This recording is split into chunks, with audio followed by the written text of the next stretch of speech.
புரட்சிப்பாளரை ஒதுக்க விட்டார் என்று ஒருவரை பயங்கரவாத தடுப்பு சட்டத்தின் கீழ் இந்த அரச பயங்கரவாதம் கைது செய்திருக்கின்றது. அரச பயங்கரவாதம் எத்தனை ஆட்சிகள் மாறினாலும், எத்தனை ஆட்சியாளர்கள் இந்த மண்ணிலே தோன்றினாலும் அரச பயங்கரவாதத்துக்கு ஓய்வில்லை. அரச பயங்கரவாதம் தமிழ் மக்களுடைய உரிமை போராட்டத்தை, தமிழ் மக்களுடைய விடுதலை சித்தாந்தத்தை, தமிழ் மக்களுடைய உரிமைகளை வெல்வதை, நசுக்குவதை இலக்காக கொண்டு தொடர்ச்சியாக செயல்பட்டு வருகிறது. அது எந்த ஆட்சியாகவும் இருக்கலாம். எத்தனை ஆட்சிகள் மாறினாலும் இங்கே காட்சிகள் மாறப்போவதில்லை என்பதை அண்மையில் நடைபெற்ற கைது உலகுக்கு பறைசாற்றுகிறது. நாங்கள் எல்லோரும் ஒன்றாக இருந்து, ஒன்றாக இணைந்து இந்த அரசு பயங்கரவாதத்துக்கு எதிராக போராட வேண்டும். தமிழ் இளம் பாடகர் ஹிப்ஹப் சங்கீத் அவர்கள் பயங்கரவாத தடை சட்டத்தின் கீழே கைது செய்யப்பட்டிருக்கின்றார். உண்மையிலேயே தமிழர்கள் பாடுவதற்கு கூட சுதந்திரம் இல்லாத ஒரு நாடாக எமது நாடு மாறிக்கொண்டு வருகின்றது. இந்த விடயத்திலே உண்மையிலேயே நான் இந்த தம்பி அவர்களை பயங்கரவாத தடை சட்டத்திலே கைது செய்வதை வன்மையாக நான் கண்டிக்கின்றேன்.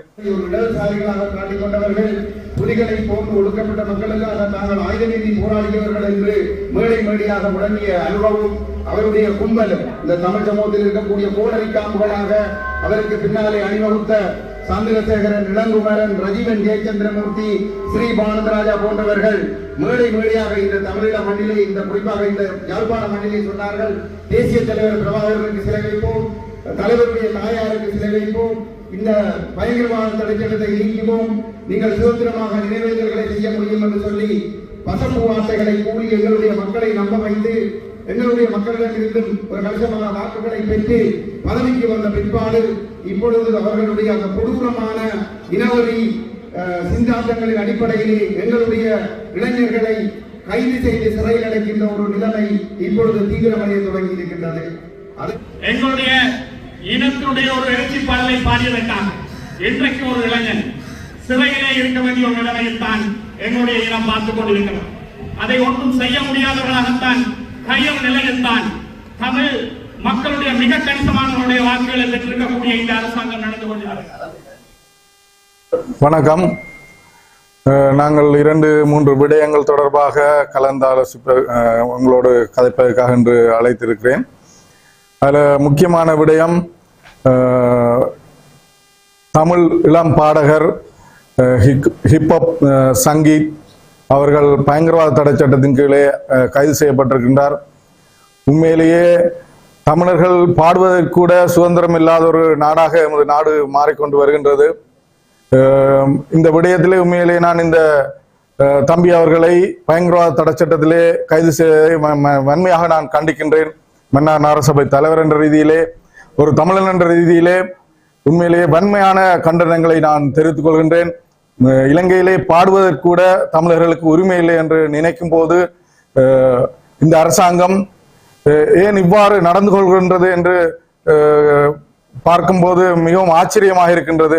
தமிழர்களுக்கான உரிமையை கொடுப்போம், சம உரிமையை வழங்குவோம் என்று சொல்லி வந்த இந்த அரசாங்கம் இன்று பாட்டு பாடியதற்கு எமது இளைஞர் ஒருவரை கைது செய்திருக்கின்றார்கள்.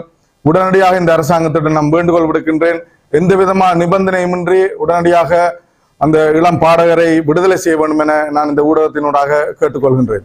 இந்த உணர்வுபூர்வமான நிகழ்வுகளை கலந்து கொண்டிருக்கக்கூடிய அனைவருக்கும் என்னுடைய இனிய வணக்கங்கள். பொன் சிவகுமாரன் இந்த மண்ணை விட்டு நீங்கி தன்னுடைய உயிரை ஆகுதியாக்கி என்று 52 ஆண்டுகள் கடந்து விட்டது. எந்த இலட்சியத்துக்காக பொன் சிவகுமாரன் தன்னுடைய உயிரை அர்ப்பணம் செய்தாரோ, தியாகம் செய்தாரோ, அந்த உயரிய இலட்சியம் இதுவரை அடையப்படாத துரதிருஷ்டவசமான நிலைதான் என்னுடைய மக்களுக்கு இன்றும் தொடர்ந்து கொண்டிருக்கின்றது. பொன் சிவகுமாரன் 1977ஆம் ஆண்டிலே தமிழர் மாணவர் பேரவையிலே இணைந்து தமிழ் மக்களுடைய உரிமைக்காக போராடியவர்.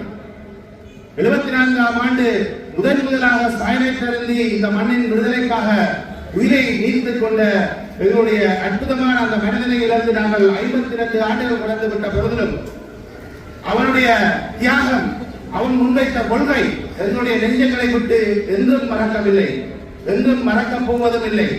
அவனுக்காக வைக்கப்பட்ட எத்தனையோ சிலைகள் இந்த அரச பயங்கரவாதத்தினாலே சிதைக்கப்பட்ட போதும் மீண்டும் மீண்டும் அவன் எங்கள் முன் உயிரோடு இந்த மண்ணிலே நிலை கொண்டு கொண்டிருக்கின்றான். எத்தனை தடவைகள் அவனுடைய உருவச்சிலைகளை சிதைக்கலாம், ஆனால் அவன் இந்த மக்களுக்கு விட்டு சென்ற உயரிய இலட்சியம், கொள்கை, சித்தாந்தம் என்றுமே எங்களுடைய மக்களுடைய மனதிலிருந்து அகலப் போவது கிடையாது. நாங்கள் சிவகுமாரனுக்கு செய்யக்கூடிய உயரிய கடமையாக நாங்கள் கூறுவது, அவன் இந்த இலட்சியத்திற்காக தன்னை மரணித்துக் கொண்டாலோ தன்னை ஆகுதியாக்கி கொண்டாலோ அவனுடைய இலட்சியத்தை நாங்கள் எல்லோரும் தமிழ் மக்கள் எல்லோரும் ஒன்று சேர்ந்து அவனுடைய இலட்சியம் வெல்லப்படும் வரை நாங்கள் தொடர்ச்சியாக போராட வேண்டும். இன்று உரிமைக்காக போராடுகின்றவர்களை அரச பயங்கரவாதம் நசுக்கிக் கொண்டிருக்கிறது. நேற்று கூட செய்தியிலே நாங்கள் படித்தோம், புரட்சி பாடலை ஒழிக்க விட்டார் என்று ஒருவரை பயங்கரவாத தடுப்பு சட்டத்தின் கீழ் இந்த அரச பயங்கரவாதம் கைது செய்திருக்கின்றது. அரச பயங்கரவாதம் எத்தனை ஆட்சிகள் மாறினாலும், எத்தனை ஆட்சியாளர்கள் இந்த மண்ணிலே தோன்றினாலும் அரச பயங்கரவாதத்துக்கு ஓய்வில்லை. அரச பயங்கரவாதம் தமிழ் மக்களுடைய உரிமை போராட்டத்தை, தமிழ் மக்களுடைய விடுதலை சித்தாந்தத்தை, தமிழ் மக்களுடைய உரிமைகளை வெல்வதை, நசுக்குவதை இலக்காக கொண்டு தொடர்ச்சியாக செயல்பட்டு வருகிறது. அது எந்த ஆட்சியாகவும் இருக்கலாம். எத்தனை ஆட்சிகள் மாறினாலும் இங்கே காட்சிகள் மாறப் போவதில்லை என்பதை அண்மையில் நடைபெற்ற கைது உலகுக்கு பறைசாற்றுகிறது. நாங்கள் எல்லோரும் ஒன்றாக இருந்து ஒன்றாக இணைந்து இந்த அரச பயங்கரவாதத்துக்கு எதிராக போராட வேண்டும். எந்த அரச பயங்கரவாதம் எங்கள் மீது கட்டவிழ்த்து விடப்பட்டாலும் நாங்கள் எங்களுடைய சிவகுமாரனுடைய வழியிலே தொடர்ச்சியாக உரிமைக்காக போராட வேண்டியவர்களாக இந்த மண்ணிலே நிர்பந்திக்கப்பட்டிருக்கின்றோம்.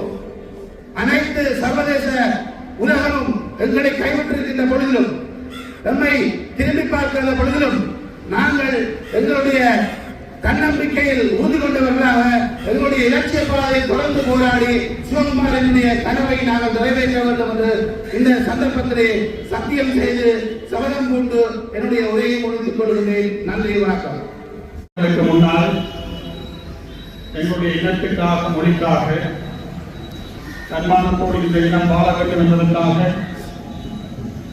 ஒருவன் சயனத்தை கழித்து வீரமரம் அடைந்திருக்கிறான் என்றால் இந்த இனம் தன்னுடைய உரிமைகளுக்காக எப்படியாக சிந்தித்திருக்கிறது, எப்படியாக செயற்பட்டிருக்கிறது என்பதற்கு வேறு சான்றுகள் தேவைப்படாது. உலக சரித்திரத்தில் எங்கெல்லாம் இனம் அடக்கப்படுகிறதோ, எங்கெல்லாம் வாழ முடியாத மக்கள் நெருக்கடிக்கு உள்ளாக்கப்படுகிறார்களோ அங்கெல்லாம் இளைஞர்கள் இழந்திருக்கிறார்கள், மக்கள் போராடுவதற்காக வீதிக்கு வந்திருக்கிறார். ஆனால் உலக வரலாற்றில் ஒரு தேசிய இனமாக இருந்தால் எண்ணிக்கையின் அடிப்படையில் மிகவும் குறைந்தவர்களாக இருக்கக்கூடிய எங்களுடைய இனம் யாரும்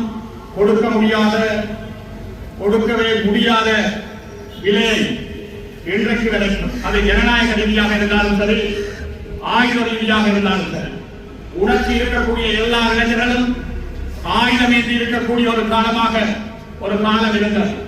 இலங்கையினுடைய ராணுவ வீரர்களின் எண்ணிக்கையை விட தமிழ் போராளிகளுடைய எண்ணிக்கை 80களிலே அதிகமாக இருந்ததாக புள்ளிவிவரங்கள் சொல்லுகிறார். அப்படியாக போராடி இருக்கக்கூடிய எங்களுடைய இனம் அடித்தளத்தை எங்களுடைய மூத்தவர்கள் விட்டு தந்திருந்தாலும் கூட இன்றைக்கு நாங்கள் பேசிக் கொண்டிருக்கிறோமே, இந்த பிரதேசம் சிங்கள ஆட்சியாளர்களுடைய ஆட்களால் தான் அதிகமாக நிரம்பி இருக்கிறது என்ற வேதனை நான் மனவருத்தத்தோடு தான் பதிவு செய்து கொள்ள விரும்புகிறேன்.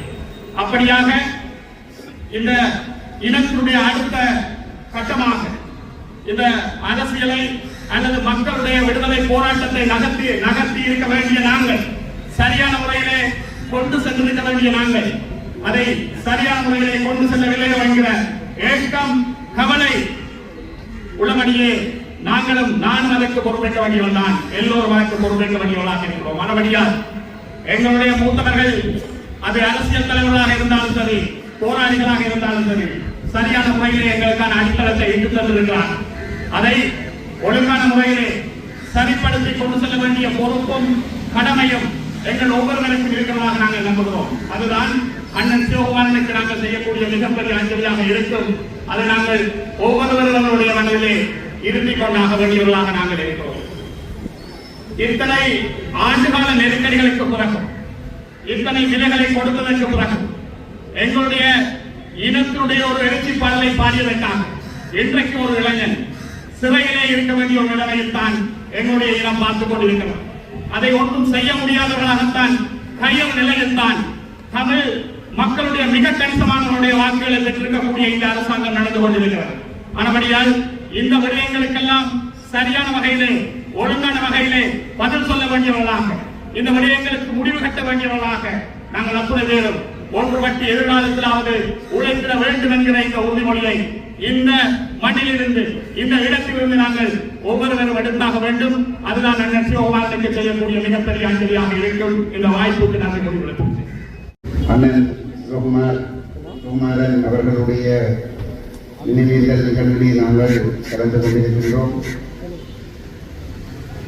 எங்களுடைய தேசம் சிங்கள பௌத்த ஆட்சியாளர்களுடைய கைகளுக்குள் அடிமைப்படுத்தப்பட்ட இவ்வாறு அந்த ஒட்டியாட்சி அதிகாரத்தில் இருந்து விடுபட்டு தமிழர்களுடைய தேசம் அங்கீகரிக்கப்பட்ட ஒரு பாதுகாப்பான ஒரு அரசியல் அதிகார கட்டமைப்பை உருவாக்க வேண்டும் என்பதற்காக 48ஆம் ஆண்டிலிருந்து எங்களுடைய தலைவர்கள் குரல் எழுப்பி வந்திருக்கிறார்கள், போராடி வந்திருக்கிறார்கள். ஆனாலும் பிரித்தானியர்களிடமிருந்து அதிகாரத்தை பெற்றுக்கொண்ட சிங்கள பௌத்த பேரினவாத ஆட்சியாளர்கள் அந்த சந்தர்ப்பத்தை பயன்படுத்தி சர்வதேச சமூகம் அல்லது ஐநா கட்டமைப்புகள் காலனித்துவத்திற்கு முந்தைய தமிழ் ஒரு தனி ராஜ்யமாக இந்த எங்களுடைய தேசத்துக்கான அங்கீகாரத்தை வழங்கிவிட்டால் அதற்கு பிற்பாடு எங்களுடைய தேசத்தை சிங்களமயப்படுத்த முடியாது என்பதை மனதிலே வைத்துக் கொண்டு மிக தீவிரமாக எங்களுடைய தேசத்தில் சிங்கள குடியேற்றங்களையும் பௌத்தமயமாக்கல்களையும் தீவிரப்படுத்தினார்கள். அதற்காக எங்களுடைய மண்ணில் இருந்த எங்களுடைய மக்களை விரட்டியடிக்கும் செயற்பாடுகளை தீவிரப்படுத்தினார்கள். எங்களுடைய மக்களை கொத்து கொத்தாக கிராமம் கிராமமாக கொலை செய்தார்கள். எங்களுடைய பெண்களை பாலியல் வல்லுறவுக்குள்ளாக்கினார்கள். எங்களுடைய தமிழர்களுடைய கைகளில் இருந்த நாட்டினுடைய வர்த்தக ஆதிக்கத்தை படுகொலைகள் ஊடாகவும் கொள்ளைகள் மூலமாகவும் கையகப்படுத்திக் கொண்டிருந்தார்கள். இவ்வாறு கல்வியை தரப்படுத்துவதன் மூலமாக தமிழ் மாணவர்களுடைய அந்த கல்வி வாய்ப்பை உற்சாக படைத்தெடுத்தார்கள். அந்த நேரத்திலே கொதித்தெழுந்த இளைஞர்களிலே முதன்மையானவராக அண்ணன் சிவகுமாரன் அவர்கள் திகழ்ந்தார். அவர் இந்த பேரினவாத ஒடுக்குமுறைக்கு எதிராக ஒட்டியாட்சி கட்டமைப்புக்குள் தமிழர்கள் பாதுகாப்பாக வாழ முடியாது, ஆகவே தமிழர்களுக்கான ஒரு தேசத்தை உருவாக்கி கொள்ள வேண்டும் என்ற ஒரு எண்ணத்தோடு அவர் அந்த ஒடுக்குமுறைகளுக்கு எதிரான போராட்டத்தை தீவிரப்படுத்தி இருந்தார். அந்த விடுதலை பயணத்திலே 24வது வயதிலே அவர் தன்னுடைய இன்னுயிரை இந்த ஒருங்குராய் மண்ணிலே இந்த தேசத்திற்காக தியாகம் செய்து கொண்டார். அவருடைய தியாக பாதையிலே 50,000 மாவீரர்கள் 2009ஆம் ஆண்டு வரைக்கும் அவர் எந்த ஒட்டியாட்சி கட்டமைப்பை எதிர்த்து போராடினாரோ அதே ஒட்டியாட்சி கட்டமைப்புக்கு எதிராக தன் போராடி எங்களுடைய தேசம் இறைமை சுயநிர்ணய உரிமை அங்கீகரிக்கப்பட்ட அடிப்படையிலான ஒரு தீர்வை எட்ட வேண்டும் என்பதற்காக ஒரு தியாகத்தை செய்திருக்கின்றார்கள். அவ்வாறான ஒரு ஒரு விடுதலையினுடைய ஒரு தீப்பொறியாக அவர் திகழ்ந்து தன்னுடைய தியாகம் செய்து ஒட்டுமொத்த தமிழர் தேசத்தையும் எழுச்சி கொள்ள வைத்த ஒரு புனிதமான ஒரு தியாகத்தை அவர் செய்துவிட்டு சென்று அவருடைய பாதையிலே 50,000 பேர் உயிர் கொடுத்த பிற்பாடு 17 ஆண்டுகள் கடந்திருக்கிறது. இந்த 17 ஆண்டுகளிலே சிங்கள பௌத்த பேரினவாதம் ஆயுத போராட்டத்தை நசுக்கிவிட்டு மீண்டும் ஒரு அதிகாரங்களை பயன்படுத்தி இந்த தேசத்தை சிங்கள பௌத்தமயமாக்குகின்ற செயற்பாடுகளில் ஈடுபட்டுக் கொண்டிருக்கின்றது. ஒவ்வொரு சந்தர்ப்பங்களிலும் ஆட்சியாளர்கள் பதவியேற்கின்ற பொழுது பல்வேறுபட்ட பதப்பு வார்த்தைகளை கூறி தாங்கள் எல்லா பிரச்சனைகளையும் தீர்த்து வருவோம் என்று சொல்லி மக்களை ஏமாற்றுகின்ற ஒரு அணுகுமுறையை கையாண்டு வந்திருக்கிறார்கள். அதே போன்று தங்களை ஒரு இடதுசாரிகளாக காட்டிக் கொண்டவர்கள் புலிகளை போன்று ஒடுக்கப்பட்ட மக்களுக்காக தாங்கள் ஆயுதமேந்தி போராடியவர்கள் என்று மேடை மேடையாக முழங்கிய அனுபவம் அவருடைய கும்பலும் இந்த தமிழ் சமூகத்தில் இருக்கக்கூடிய கோடரி காம்புகளாக அவருக்கு பின்னாலே அணிவகுத்த சந்திரசேகரன், இளங்குமரன், ரஜீவன், ஜெயச்சந்திரமூர்த்தி, ஸ்ரீ பானந்தராஜா போன்றவர்கள் மேடை மேடையாக இந்த தமிழீழ மண்ணிலே இந்த குறிப்பாக இந்த யாழ்ப்பாண மண்ணிலே சொன்னார்கள், தேசிய தலைவர் பிரபாகரனுக்கு சிலை வைப்போம், தலைவருடைய தாயாருக்கு சிலை வைப்போம், இந்த பயங்கரவாத தடைச்சட்டத்தை நீக்குவோம், நீங்கள் சுதந்திரமாக நினைவேந்தல்களை செய்ய முடியும் என்று சொல்லி பசப்பு வார்த்தைகளை கூறி எங்களுடைய மக்களை நம்ப வைத்து எங்களுடைய மக்களிடமிருந்தும் ஒரு கணிசமான வாக்குகளை பெற்று பதவிக்கு வந்த பிற்பாடு இப்பொழுது அவர்களுடைய அந்த கொடூரமான இனவெறி சிந்தாந்தங்களின் அடிப்படையிலே எங்களுடைய இளைஞர்களை கைது செய்து சிறையில் அடைக்கின்ற ஒரு நிலைமை இப்பொழுது தீவிரமடைய தொடங்கி இருக்கின்றது. அதற்கு பிரதானமான காரணம் கடந்த 2009 ஆண்டுக்கு பிற்பாடு ஐக்கிய நாடுகள் மனித உரிமைகள் பேரவையிலே இலங்கையினுடைய பொறுப்புக்கூறல் விவகாரம் முடக்கப்பட்டு அதை சர்வதேச குற்றவியல் நீதிமன்றத்திற்கு கொண்டு செல்லாமல் தடுக்கப்பட்டதனுடைய விளைவாக இன்று 17 ஆண்டுகளுக்கு பிற்பாடு இவர்கள் மீண்டும் எங்களை ஒடுக்க தொடங்கி இருக்கின்றார்கள். நாங்கள் கடந்த காலங்களிலே எங்களுக்கு கிடைத்த சந்தர்ப்பங்களை சரியாக பயன்படுத்தி சர்வதேச குற்றவியல் நீதிமன்றத்திற்கு இந்த இனவாதிகளை கொண்டு சென்றிருந்தால் இன்று இவர்கள் மீண்டும் எங்களை இந்த இனவாதத்தின் பேராலே எங்களை கைது செய்கின்ற நிலைமைகள் ஏற்படுவதை நாங்கள் நிச்சயமாக தடுத்திருக்கக்கூடியதாக இருக்கும். இது இன்று தமிழர்களுக்கு மட்டுமல்ல, தென்னிலங்கையிலே பெரும்பான்மையின சமூகத்தைச் சேர்ந்த ஒரு கிறிஸ்தவ மதகுரு ஒருவர் கடந்த மே 18ஆம் தேதி ஜீவந்த பீரிஸ் அவர்கள் கடந்த 18ஆம் தேதி தமிழ் மக்களுக்கு நடந்தது இனப்படுகொலை என்ற ஒரு உரையாற்றியமைக்காக அவர் போலீஸ் விசாரணைகளுக்கு முகம் கொடுத்திருக்கின்றார். அவருக்கு எதிராக பயங்கரவாத தடை சட்டம் கைது செய்யப்பட வேண்டும் என்று சிங்கள இனவாதிகள் கூச்சலிட்டுக் கொண்டிருக்கிறார்கள். என்று சொன்னால் இந்த இனவாதிகளை சர்வதேச குற்றவியல் நீதிமன்றத்தில் நிறுத்தி இவர்களுக்குரிய தண்டனைகளை கொடுக்காவிட்டால் நிச்சயமாக இந்த குற்றங்கள் அனைத்திலிருந்து அவர்கள் தப்பிக்கொண்ட பிற்பாடு மீண்டும் எங்கள் மீது ஒரு பாரிய இனப்படுகொலைக்கு அவர்கள் தயாராகிக் கொண்டிருக்கிறார்கள். இந்த நிலைமை தடுக்கப்பட வேண்டுமாக இருந்தால் நாங்கள் இந்த ஒத்தியாட்சியை நிராகரித்து தமிழர்களுடைய தேச முறைமை சுயநிர்ணய உரிமை அங்கீகரிக்கப்பட்ட அடிப்படையிலான ஒரு தீர்வுக்கு, ஒரு சமஸ்தி தீர்வுக்கு நாங்கள் எல்லோரும் கூட்டாக குரல் கொடுக்க வேண்டும்.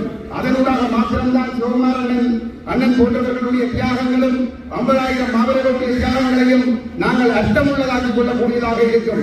ஆகவே இந்த சந்தர்ப்பத்தில் அதற்கு அஞ்சலி செலுத்துகின்ற இந்த நேரத்திலே நாங்கள் உறுதியெடுத்துக் கொள்ள வேண்டிய விடயம் சிங்கள பௌத்த பேரினவாதத்தினுடைய இந்த மேலாதிக்கத்தை ஒழிப்பதற்காக இந்த ஒட்டியாட்சியை நிராகரிக்க வேண்டும், எங்களுடைய தேச அங்கீகாரத்திற்காக நாங்கள் குரல் கொடுக்க வேண்டும் என்பதை உறுதியாக நாங்கள் எல்லோரும் சபதம் எடுத்துக் கொண்டு செயற்பட வேண்டும் என்று கேட்டு விடைபெறுகிறேன். நன்றி.